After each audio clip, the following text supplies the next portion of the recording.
Hi, good morning, good afternoon, good eve, or whatever time of the day you're watching this video. Kamusta?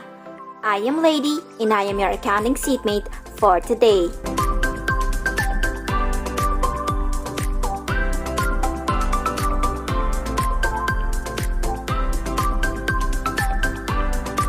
So, as you can see in the title for today's video, Journal Entries and Accounting Terms Explained. You might wonder why I'm still gonna talk about journal entries when I already did one video about recording journal entries. If you haven't seen that, then you can check it out, links in the description box below. The previous video actually focuses on the identification and measurement of accounts, where to put those accounts in the debit side or the credit side, and the effects of debiting and crediting an account in their account balances.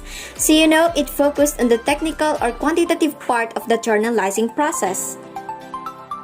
For today's video, it's gonna focus on the formal part of recording journal entries or journalizing process. And this is actually very important because if you're an accountant, you are hired by the company to record business transactions for them. And you're actually gonna use this too as your basis. This is going to be your record of what happened in the entity for the current year or even previous years. And to record it correctly and completely will make your job a lot easier.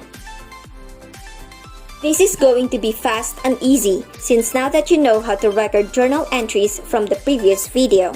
In addition to what we made last time, in recording the journal entries on the company's books, it is important to include the date and the explanation of what the entry is about. Again, reminder, we are recording journal entries for the company's books, so it should be complete in details, and it will be beneficial for us to do so in case the need arises. Using our previous example transaction, here we go. During June 2020, Awesome Company, a public relations firm, completed the following transactions.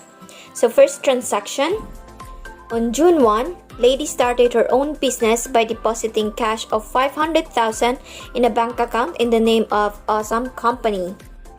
For that transaction, we debited cash of 500,000 and credited Lady capital 500,000. To record that in our company's books formally, we have to put complete details. So in our company's books, we have to put the date on which the transaction occurred. So it happened June 1. We put in the date June 1. And also we're gonna put a description or explanation of what the entry that we just made is about. The explanation part is below the credit entry or entries you made. The explanation depends on you, as long as it really explains as to what the entry is about. So that when you want to check on some information, you check the company's books, you'll know what transaction happened and when it happened. You can make it really simple and short. So here, this entry is about Lady who started her own business by depositing cash. So we're gonna put, started the business with cash. I'm going to edit it a little so that I can instantly see that it is the explanation part of the journal entry. Others use parentheses so they can distinguish it as the explanation part. You can use either. Of course, you don't want to forget the peso sign. So for the next entry, you should skip a line after your explanation part here so that it won't look too messy or crowded. For the next transaction, on June 5, purchased equipment amounting to 200,000 pesos, paying 50,000 in cash and the balance on account. We debited equipment 200,000 and credited cash 50,000 and accounts payable 150,000 pesos. Again, put a date June 5 and an explanation. You can copy this completely as long as it's easy to understand and not too long. You don't want to put the explanation as long as a paragraph. Or you can also write purchased equipment in cash and on account. You can also write where you bought it, but be brief and concise as much as possible. For the other transactions, I'm just gonna flash the date and explanation for them right now. And voila, that's how you record journal entries in the company's books. Before we move to the second part of today's video, shout out to Zaki Salik. Hi there! Thank you so much for your support. And if you guys also want a shout out from me, then hit that like button, comment I subscribe, and of course, subscribe. Okay, so for the second part, I was actually looking for a topic to discuss, and so I searched on the internet the most searched accounting topics. And I find that it's actually about accounting terms and principles that most of us find confusing. Which made a lot of sense, because what use will this tutorial be about how to record journal entries if we don't know what those accounts are and why we debit or credit them? There are actually principles explaining those. So for today, I'm going to discuss some of them, not all because that would take a very long time, but those that we should really know to have a solid foundation. First on our list, accounts receivable versus accounts payable. Accounts receivable. Accounts receivable means the claims against customers arising from sale of services or goods on credit. This type of receivable offers less security than a promissory note. For example, we are seller X and we sold our goods amounting to 10,000 pesos on credit. So we did not receive cash in this case, right? So instead of cash, we're gonna debit accounts receivable. So why do we debit accounts receivable, you might ask? From the definition shown above, accounts receivable is our claim against the buyer. So it means we, the sellers, are expecting cash inflow from the customer. And that's a good thing. That's our benefit. And that is also why accounts receivable is an asset. Because remember the definition of asset? Asset is a resource controlled by the entity as a result of past events and from which future economic benefits are expected to flow to the entity. So keywords, future economic benefits are expected.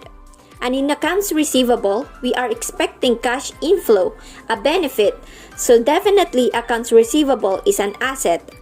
Asset has a normal balance of a debit. So we recognize we have an accounts receivable of 10,000 pesos by debiting it.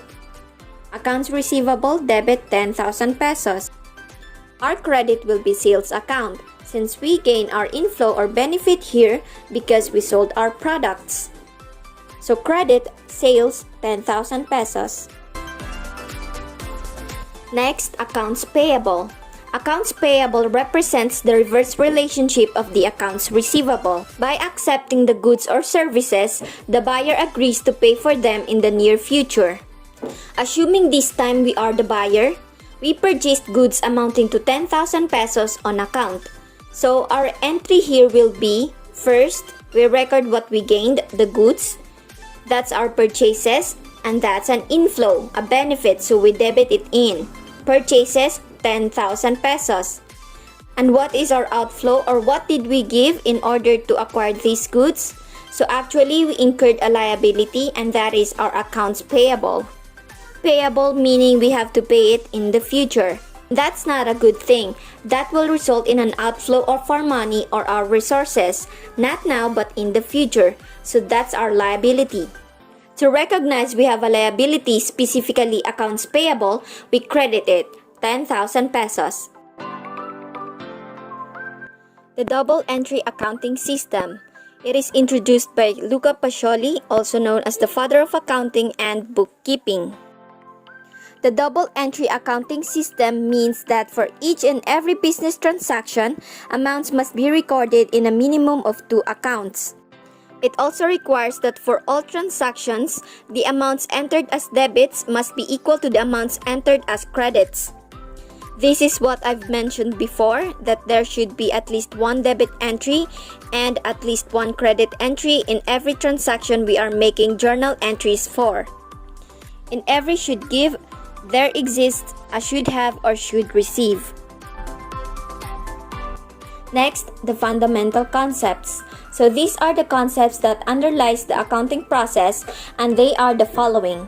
First, the entity concept. The entity concept means that an accounting entity is an organization or a section of an organization that stands apart from the other organizations and individuals as a separate economic unit.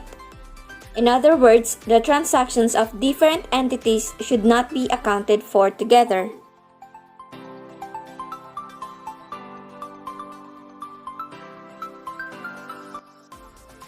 Second, the periodicity concept. It is the accounting concept that provided the principle to prepare and present financial statements into artificial time periods as required by the users of the financial statements. This concept allows the user to obtain timely information to serve as a basis on making decisions about future activities.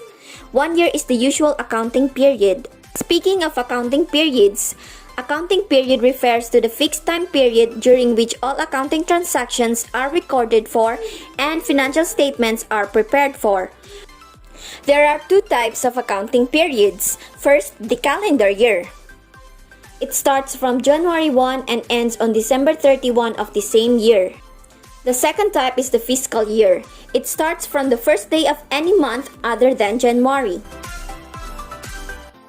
Moving on, the third fundamental concept is the stable monetary unit concept. It assumes that the value of the unit of currency in which you record transactions remain relatively stable over time. And also, the financial statements must be expressed in terms of a monetary unit. In the Philippines, we use the Philippine peso. Next, we have the going concern assumption. Going concern is the underlying assumption that an enterprise will continue in operation for the foreseeable future. Permanent versus temporary accounts. Permanent accounts are accounts that are not closed at the end of the accounting period, hence are measured cumulatively. Permanent accounts refer to asset, liability, and capital accounts, those that are reported in the balance sheet, also known as real accounts or balance sheet accounts. Temporary accounts, on the other hand, refers to accounts that are closed at the end of every accounting period. These accounts include revenue, expense, and withdrawal accounts. They are also known as nominal accounts or income statement accounts.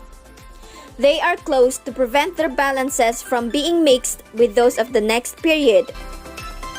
The accrual basis versus the cash basis accounting.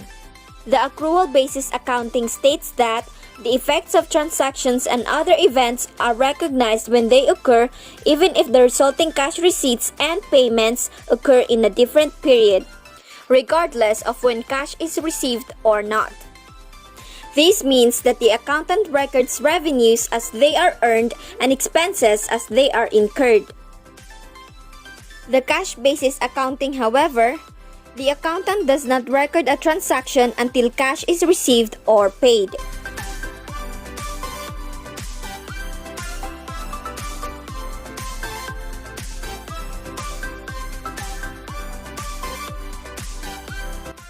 The results using the accrual basis accounting provides a more accurate measure of a company's profitability during an accounting period and a more accurate picture of a company's assets and liabilities at the end of an accounting period. The financial statements, except for the cash flow statement, are prepared on the accrual basis of accounting in order to meet their objectives. And if you want more accounting tutorials from me, then don't forget to subscribe and turn on the notification bell to stay updated. Thank you so much for watching. I am Lady and I am your accounting seatmate. Until next time, bye!